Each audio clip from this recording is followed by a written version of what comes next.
Recording number 2. Master ఈకే వ్రాసిన పురాణ పురుషుడు అనే గ్రంథం మనం ఇప్పుడు వివరంగా చెప్పుకుంటూ ఉన్నాము. ఇది 2nd చాప్టరు. చంద్రవంశంలో పుట్టిన ధన్వంతరి అనే అతను కాశీ పట్టణానికి రాజు అన్నమాట. ప్రజల్ని ఎంతో ప్రేమగా పరిపాలిస్తూ ఉండేవాడు ఆయన.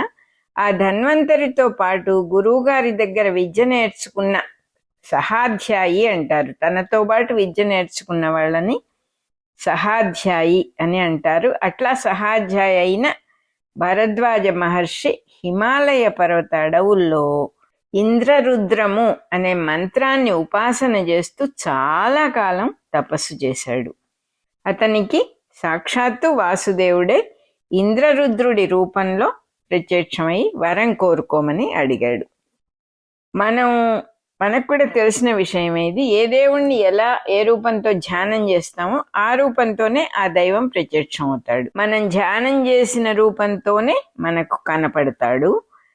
అది ఎలా జరుగుతుంది? రూపమే లేని భగవంతుడు, ఆ పరబ్రహ్మ వస్తువు, రూపమే లేని పరబ్రహ్మ వస్తువు ఏ రూపంతో ధ్యానం చేస్తే ఆ రూపంతో ప్రత్యక్షం అవ్వటము అనేది చాలా సహజం. కాబట్టి ఆ రూపంతో వస్తే గాని మనం కూడా గుర్తించలేం. కాబట్టి అలా రావటమే ఇక్కడ కూడా జరిగింది. వరం కోరుకోమని అడిగాడు.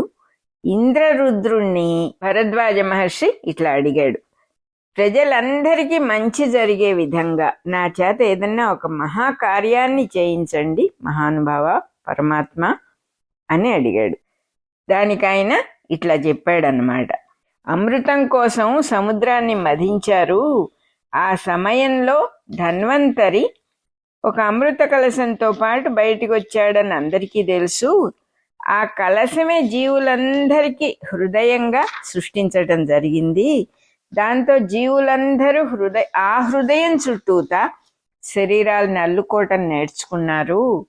ఆ హృదయం కారణంగానే ఊపిరి పీల్చటం వదలటం అనే ఓంకారం స్పందనాత్మకంగా ప్రతి శరీరంలో ఎస్టాబ్లిష్ అయింది. స్పందనాత్మకం అంటే ముడుచుకోవటం తెరుచుకోవటం, ముడుచుకోవటం తెరుచుకోవటం అనే స్పందనతో ప్రతి హృదయంలోనూ ఊపిరి పీల్చుకునేటటువంటి పద్ధతి ఎస్టాబ్లిష్ అయింది. అంటే అసలు సృష్టే జరగనప్పుడు ఒక్కొక్కటే ఎలా సృష్టించబడినయి. అమృత మథనంలో ధన్వంతరి తీసుకొచ్చిన అమృత కలశమే జీవులకు హృదయం అవటం, దాంతోనే స్పందన స్టార్ట్ అయిపోయి ఊపిరి పీల్చటం అనే ప్రాసెస్ రావటం, ఆ ఊపిరి పీల్చటంలోనే ఓంకారం వినపడటం అనేటటువంటిది ఎస్టాబ్లిష్ అయిపోయింది. అదే రకంగా ప్రాణాలతో దేహాల్ని కల్పించుకోవటం, తల్లి కడుపులోనే ఇంద్రియాలు అనే 5 సెన్సెస్ పువ్వు రేఖల్లాగా 5 రేఖల పువ్వుగా విచ్చుకోవటమే బ్రహ్మ విద్య అని కూడా ఎస్టాబ్లిష్ అయింది. అదే ఆయుర్దాయంగా ధన్వంతరి చెప్పాడనమాట. ఇది ఆయుర్దాయం అంటే ఏమిటి? ఆ పువ్వు రేఖలు విచ్చుకోవటం, ఈ స్పందనాత్మకమైన శ్వాస ఎంతకాలం ఉంటుందో అదే ఆయుర్దాయము అని ఆయన చెప్పడం కూడా జరిగింది. అయినా కూడా ఆయుర్వేదాన్ని ఎవరు శ్రద్ధగా శాస్త్రంగా దర్శించే వాళ్ళు ఎవరు లేకపోయారు అని చెప్తూ ఉన్నాడు. ఇంకా కూడా ఇంద్రరుద్రుడు, నీకు ఆ శక్తిని నేను ప్రసాదిస్తూ ఉన్నాను భరద్వాజ, నీకు నేను ఆయుర్వేదాన్ని శ్రద్ధగా శాస్త్రంగా దర్శించగలిగే శక్తిని నీకు ఇస్తున్నాను. అంటే మనం కూడా ఒక పుస్తకం తీసినప్పుడు మనకు పూర్తిగా అర్థం అవ్వాలి అంటే భగవంతుడి అనుగ్రహం తప్పకుండా ఉండాలి. ఏదో పైన కొంచెం చదువుకుంటాం కానీ దాని లోతుపాతులు తెలియాలి, దాని అసలు విషయం అర్థం కావాలంటే తప్పకుండా భగవంతుడి అనుగ్రహం ఉండాలి. ఆ అనుగ్రహం నేను నీకు ఇస్తున్నాను అని చెప్పాడు ఇంద్రరుద్రుడు భరద్వాజ మహర్షికి. నువ్వు ఆ పుస్తకం కనుక తీసావంటే ఆ శాస్త్రం, ఆయుర్వేద శాస్త్రం నీకు చక్కగా అర్థమవుతుంది. ఇంద్రియాలకు, మనస్సుకు, సప్తధాతువులకు ప్రాణంతో పొత్తు కుదిరినంత కాలమే ఆయుర్దాయము. ఈ శరీరంలో ఉన్న విషయాలన్నీ ఒకదానితో ఒకటి సహకరిస్తూ దాన్నే పొత్తు కుదరటం అంటారు. జీవించినంత కాలమే ఆయుర్దాయం సరిగా ఉంటుంది. ఒకటి పాడైందంటే మిగతావన్నీ కూడా డిపెండెంట్గా ఉంటాయి కాబట్టి మిగతావన్నీ కూడా పాడైపోతాయి. ఆ పొత్తు కుదరటం అనే దాన్ని త్రిగుణాలని కూడా సమానంగా సమన్వయం చేసుకుని పొందగలిగితేనే కుదురుతుంది. సత్వరజస్సులు తమస్సు అనే 3 గుణాలకు హెచ్చుతగ్గులు లేని స్థితిని సాధించుకోవాలి. ఓంకారం నుంచే త్రిగుణాలు 3 కూడా రేఖలుగా విచ్చుకుంటూ ఉన్నాయి. 3 దళాల రంగుల నుంచే 3 ధాతువులు పుడుతూ ఉన్నాయి. అందులోనే స్పందనాత్మకంగా ఉన్న వాతము అనేది శ్వాసను నిలబెడుతూ ఉన్నది. అదే వాయుతత్వం. వాతము అంటే వాయుతత్వం. దేహాన్ని హోమకుండంగా చేసి అన్నము తాగేటటువంటి నీరు కానీ పానీయాలు కానీ సమిధలుగా ఆజ్యముగా మనం అగ్నిలో ఏమి ఆహుతి చేస్తాం? సమిధలు వేస్తాం హోమానికి. అలాగే నెయ్యి పోస్తాం. నెయ్యిగా సమిధలుగా నెయ్యిగా ఏవి మనం ఇస్తూ ఉన్నాం? శరీరం అనేటటువంటి అగ్నికుండానికి అన్నం పానీయాలు పోస్తూ ఉన్నాం కదా. అదే ఆహుతి చేసి సప్తధాతువులు వెలిగించబడతాయి. అప్పుడే అగ్నితత్వమైన పిత్తం వేడిని పుట్టిస్తుంది, ఒక అగ్నిగుండం అవుతుంది అది. అప్పుడే సప్తధాతువులు వెలుగుతాయి. అవి వెలగటానికి హుతం చేయబడేది ఇవే కదా. ఇవన్నీ చెప్తూ ఉన్నాడు. ఆయుర్వేద శాస్త్రంలో ఉన్న రహస్యాన్ని ఈ ఇంద్రరుద్రుడు అనేటటువంటి ఆయన భరద్వాజుడికి చెబుతూ ఉన్నాడు. దేహమే హోమకుండము, అగ్నితత్వము పిత్తము వేడిని పుట్టిస్తూ ఆహారాన్ని నీళ్ళని సమిధలుగా ఆజ్యంగా ఆహుతి చేయటంతో సప్తధాతువులు వెలిగించబడుతున్నాయి కదా. భూమి నీళ్లు, దానికి తత్వమైన శ్లేష్మమే ఈ హోమకుండం నుంచి జీవకణాలని పుట్టిస్తూ ఉంది. భూతత్వము జలతత్వము అయినటువంటి శ్లేష్మం ఉంటుంది శరీరంలో, అదే జీవకణాలన్నిటిని కూడా పుట్టిస్తుంది. ఈ మొత్తం 3 దళాల పద్మము 3 రేఖల పద్మంగా ఆకాశంలో పుట్టి నటించి లయమైపోతూ ఉంటుంది అంటున్నాడు. ఈ నటించటము అనేది ఉన్నది కదా, అదే ఆయుర్దాయం అనబడుతూ ఉంది. పుట్టటము సరే పుడతారు, చనిపోవటం లయమవటం అవుతారు. ఈ మధ్యలో ఉండేటటువంటి నటన అదే ఆయుర్దాయం కింద లెక్క. ఈ సామ్యాన్ని నిలబెట్టే పద్ధతినే ఆయుర్వేదము అనే పేరుతో నీకు నేను ప్రసాదిస్తున్నాను. నేనే ఇంద్రుడిగా దుంపతో ఉన్న సోమలత రూపంలో చెట్ల జాతిలో వృక్ష జాతిలో నీకు ప్రసన్నుడిని అవుతాను నేను. నువ్వు చెట్లు వెతుక్కుంటూ వెళ్ళినప్పుడు సోమలతగా సోమ దుంపగా ఉన్న దుంపతో కూడిన సోమలతగా ఉండి నేను నీకు ప్రసన్నుడిని అవుతాను. అది నీకు యజ్ఞానికి ఉపయోగిస్తుంది. పూర్వం ఈ వంశకర్త అయిన భరద్వాజుడికి నేను ఇలాగే దర్శనమిచ్చాను. సోమకందాన్ని సోమలతను ఉపయోగించి సోమయాగాన్ని చెయ్యి, దాని సహాయంతో రసాయన యజ్ఞం కూడా చెయ్యి. దానివల్ల నీ శరీరం మళ్ళీ నవ చైతన్యాన్ని నింపుకొని 100 ఏళ్ళు చక్కగా నిలుస్తుంది. ఇట్లా 3 సార్లు కనుక చేశావంటే సోమయజ్ఞాన్ని రసాయన యజ్ఞాన్ని 300 సంవత్సరాలు జీవిస్తావు నువ్వు. ఈ 300 సంవత్సరాల కాలం నువ్వేం చేయాలంటే ఆయుర్వేదాన్ని పూర్తిగా దర్శించి లోకానికి ప్రసాదించు. ధన్వంతరి అంశలో పుట్టిన నీ సహాధ్యాయి కాశీరాజు కూడా ఉన్నాడు కదా, అతన్ని కూడా ఈ నీలాగానే చిరంజీవించెయ్యి. అతని చేత కూడా ఈ యజ్ఞము రసాయన యజ్ఞము కూడా చేయించు, అతన్ని కూడా చిరంజీవించెయ్యి. అప్పుడు మీ ఇద్దరి వల్ల లోకంలో ఈ ఆయుర్వేదం బాగా ప్రసిద్ధం అవుతుంది. అంటే మనకు కూడా తెలుసు, ఆయుర్వేద పద్ధతిలో పూర్వకాలం ఆయుర్దాయం పెరిగేటటువంటి సిస్టమ్ ఒకటి ఉండేది. కాయకల్ప చికిత్స అని అనేవాళ్ళు తర్వాత కాలాల్లో, మన కాలంలో ముందర. సో అది గనక చేస్తే మళ్ళీ జీవితం ఫుల్గా పునరుద్ధరణ అవుతుంది. అంటే కొత్త చర్మం, కొత్త మాంసం, కొత్త కండలు అన్నీ కొత్తగా పసివాడికి వచ్చినట్టుగా వచ్చి ఫ్రెష్గా స్టార్టింగ్ పాయింట్ అయ్యి మళ్ళీ 100 ఏళ్ళు బతకడం అనేటటువంటి ప్రాసెస్ వస్తుందన్నమాట. చిన్నవాళ్ళు అయిపోతారు వాళ్ళు. మనకు కూడా చూస్తే తెలుస్తుంది. ఆయన చెప్తూ ఉన్నాడు, ఇట్లా నువ్వు 300 సంవత్సరాలు జీవించు, ఆయనకు కూడా నీ సహాధ్యాయ అయిన కాశీరాజుకు కూడా నేర్పించు, మీ ఇద్దరు కలిసి బాగా ఆయుర్వేదాన్ని ప్రసిద్ధి చేయండి అని చెప్పాడు. దానివల్ల లోకానికి చాలా మేలు జరుగుతుంది. నువ్వే అడిగావు కదా మేలు జరిగే పని ఏదన్నా చెప్పమని. జనం అంతా కూడా ఆయురారోగ్యాలతో చక్కగా ఉంటారు నాయన అని చెప్పాడు ఇంద్రరుద్రుడు. ఆయన ఆజ్ఞ ప్రకారం భరద్వాజుడు కాశీరాజైన ధన్వంతరి ఆస్థానానికి వెళ్ళి పురోహితుడుగా అపాయింట్ అయ్యాడు. అగ్నివేశుడు అనే ఒక శిష్యుడు ఉండేవాడు భరద్వాజుడికి. అతను చక్కగా ఆయుర్వేదాన్ని బాగా ఉపాసన చేశాడు. అతనే ఆయుర్వేదంలో మొట్టమొదటి పుస్తకాన్ని రాశాడు, గ్రంథాన్ని రాశాడు, సూత్రాల రూపంలో రాశాడనమాట. భరద్వాజుడు ధన్వంతరి ఆయుర్వేదాన్ని 600 మంది శిష్యులకి నేర్పించి వాళ్ళకి సుశ్రుతులు అని పేరు పెట్టి దేశమంతా తిరగమని పంపించారు. వాళ్ళందరూ ప్రజల్లో శ్రద్ధ ఉన్న వాళ్ళకి నేర్పుతూ ఉన్నారు, వైద్యం చేస్తూ ఉన్నారు. ఇంకా 6,000 మందిని కూడా ఆయుర్వేద వైద్యం నేర్పి చెరకులు అనే పేరుతో దేశమంతా తిరుగుతూ వైద్యం చేయమని, దేశమంతా చెరిస్తూ వైద్యం చేయమని చెప్పారు. ఆ చెరిస్తూ వైద్యం చేసేవారు కాబట్టే వాళ్ళకి చెరకులు అని పేరు వచ్చిందిట. ధన్వంతరి కొడుకైనటువంటి కేతుమంతుడు అనేతను కూడా ఆ కాలంలో ఆయుర్వేదం బాగా నేర్చుకుని 400 సంవత్సరాలు జీవించాడు. కాశీ రాజ్యాన్ని కూడా పరిపాలించాడు.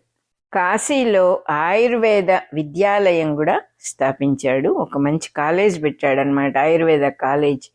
అతని కాలంలో చెరకులలో ఒకడు చరక సంహిత అనే ఇంకొక గ్రంథాన్ని కూడా రచన చేశాడు. కేతుమంతుడి కొడుకు భీమరథుడు అనేతను కాశీరాజైన ధన్వంతరి కొడుకు కేతుమంతుడు. కేతుమంతుడి కొడుకు భీమరథుడు. ఆ భీమరథుడు అనేవాడు చవన మహర్షికి శిష్యుడై గవాయనము అనే యజ్ఞం కరతలామలకము అనే రసాయన పద్ధతిగా తయారు చేశాడు. కరతలం అంటే అరిచెయ్యి, ఆమలకం అంటే ఉసిరికాయ. ఆ కరతలామలకం అనే రసాయన పద్ధతి ఒకటి కనిపెట్టాడట. ఆ యజ్ఞం అతను చేశాడు. అంటే ఏం చేయాలట, ఇల్లు వదిలేసి యజ్ఞాన్ని మొదలుపెట్టిన వాడు ఇంట్లో కాకుండా ఉసిరి తోటలో ఉండాలిట. ఆవుల మధ్యలో ఉసిరి తోటలో 1 సంవత్సరం పాటు ఉండాలిట.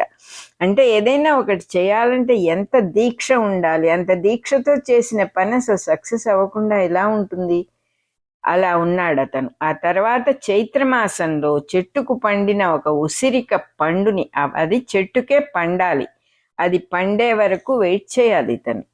పండిన ఉసిరిక పండుని అరిచేతిలో పట్టుకుని సూర్యోదయం సమయంలో ఓంకారాన్ని చక్కగా శ్వాసతో పాటు కలిపి జపం చేయాలట. 1000 జపం చేయాలట. 1000 సార్లు ఓంకారాన్ని సూర్యోదయ సమయంలో శ్వాసతో పాటుగా చేయాలన్నమాట. దాంతో ఆ ఉసిరిక పండుకి ఒక అమృతత్వం వస్తుంది, మృతి లేని స్థితి వస్తుందిట. దాన్ని తను తిని ఆవు పాలు తాగి ఆవుల మధ్యలోనే ఉంటూ ఉండాలి. ఇట్లా చైత్రమాసం అంతా చేయాలట. 30 రోజులు చేయాలి.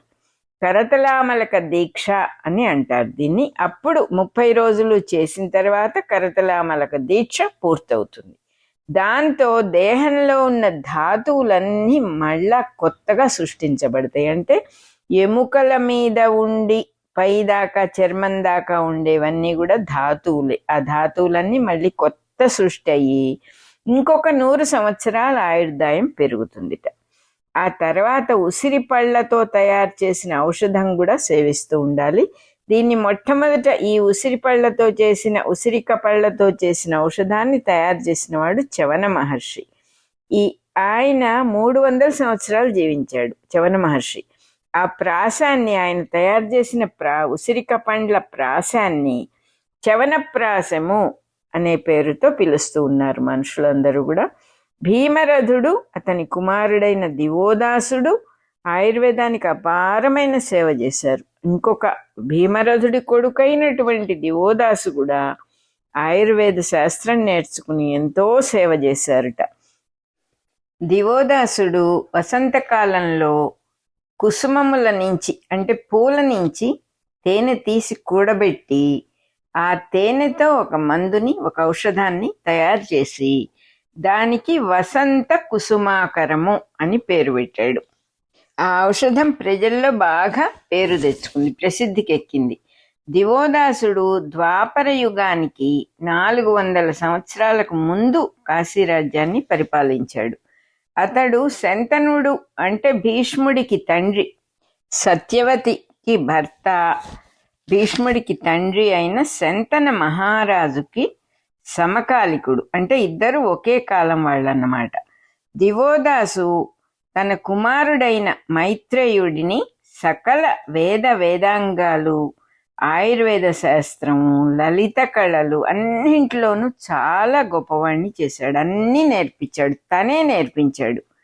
ఒక్కడే కొడుకైన మైత్రేయుడిని ఎంతో గారాభంగా పెంచుతూనే అన్ని శాస్త్రాలు, ఆయుర్వేదం కూడా తనే నేర్పించాడు దివోదాసుడు.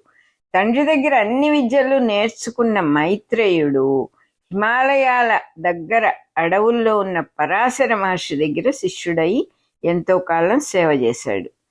ఆయన దగ్గర నేర్చుకున్న అష్టాంగ యోగాన్ని బాగా చాలా సిన్సియర్గా అధ్యయనం చేసి సిద్ధుడయ్యాడు. సిద్ధుడవటం అంటే ఆ యోగాన్ని మీద ఆధిపత్యం సంపాదించాడు అనమాట. ఆ యోగం ఆయన చేతిలో ఉంటుంది. ఆయన ఆ యోగం వల్ల ఏది కావాలంటే అది సిద్ధింప చేసుకోగలడు అని అర్థం. శరీరానికి తనకు ఉన్న బంధాన్ని తెంచేసుకొని స్వేచ్ఛా దేహాలతో తిరిగేవాడు. అంటే ఏ శరీరం కావాలంటే ఆ శరీరం ధరించి ఎక్కడికి కావాలంటే అక్కడికి వెళ్ళగలడన్నమాట.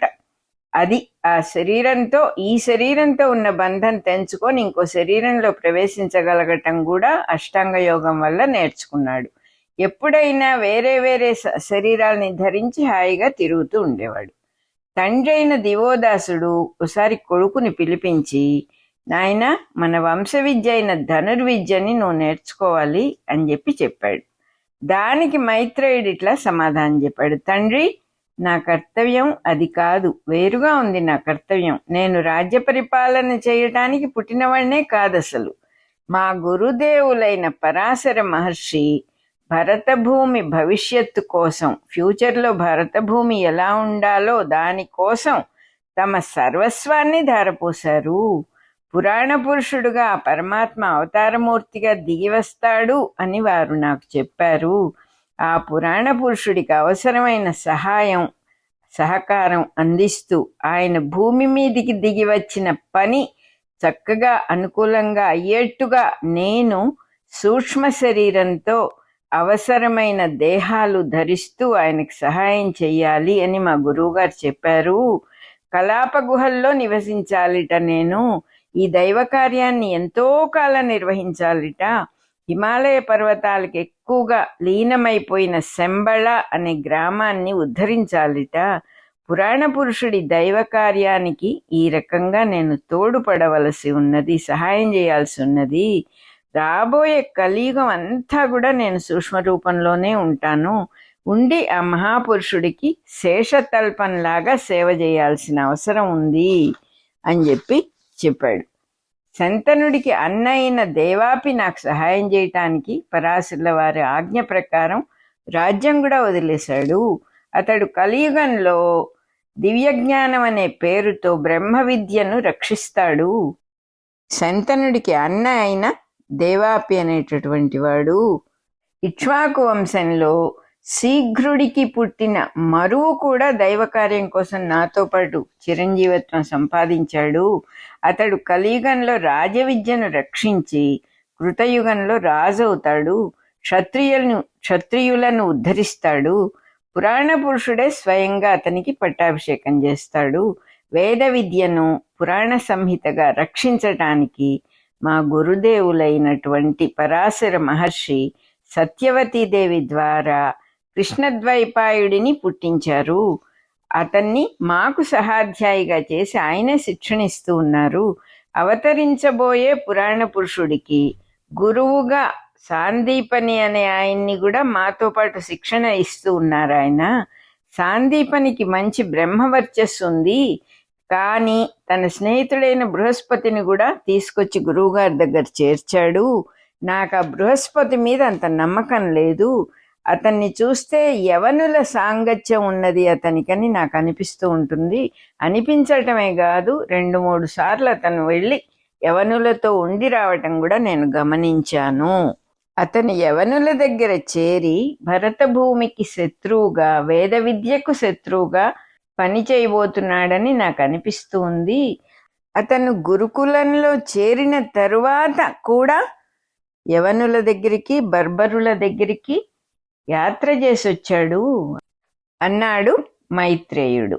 మైత్రేయుడి కోరిక మన్నించి దివోదాసు ఇట్లా అడిగాడు, ప్రస్తుతం పరాశరులు మీకేం విద్య ఉపదేశిస్తున్నారు చెప్పు అని అడిగాడు.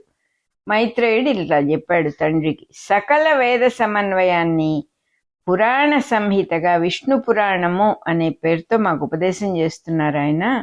అందులో ఉపవిద్యలుగా రాజనీతి, దండనీతి, మోక్షధర్మము, ఖగోళ విద్య, ఖగోళ విద్య అంటే ఎస్ట్రానమీ, యుగాంతర పరిగణనము, సౌర కుటుంబాల యొక్క జీవయాత్ర విశేషాలు, సౌర కుటుంబాలు ఎలా ఉంటాయి, గ్రహాలన్నీ ఎలా ఉంటాయి, అవి ఎలా కదులుతాయి, వాటి విశేషాలు ఏమిటి, అందులో భూగోళంలో ఉన్న జీవులకి కర్తవ్యాన్ని ఉపదేశించే జ్యోతిర్విద్య, హోరాశాస్త్రం నాకు ఉపదేశిస్తూ ఉన్నారు ఆయన, ప్రత్యేకంగా నాకు చెప్తూ ఉన్నారు అని చెప్పాడు.